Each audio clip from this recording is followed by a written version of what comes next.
The challenge is to maintain our mental balance. Mental balance is not easy.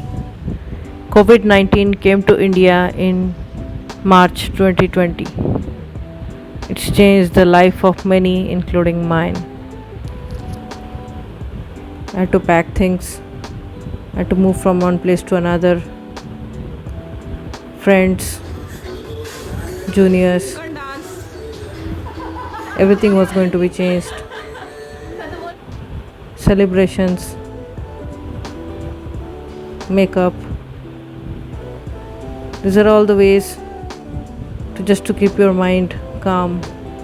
But the reality is that COVID 19 disrupted everything. The workplace that appeared to be comfortable from last 1 year suddenly became so hostile and uncooperative. So you cannot rely, one thing I learned, that we cannot rely on the external circumstances for our own mental peace.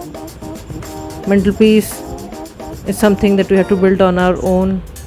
A few good friends, a few good hobbies, a few good places, a few good food, a few beverages,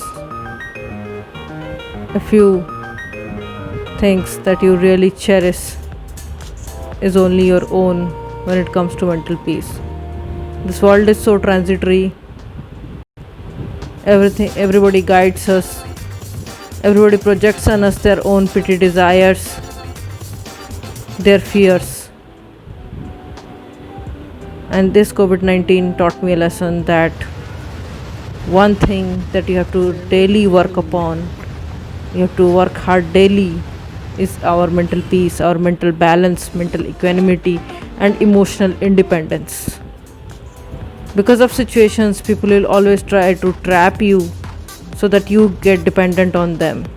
I experienced that in my last workplace when certain people were behaving with me the way that if you are polishing our ego, then only we'll get your work done.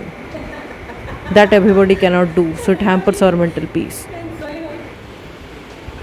Family expects you to be in a certain way. Family always supports you and is always with you. But family also can't understand you 100%. Your struggles are your own. So for your mental peace, you have to make your own blueprint and work on it. I, Dr. Swayamprabha Baral, strongly recommend all of you kindly start making a blueprint of your mental peace. We'll further discuss on this on further videos.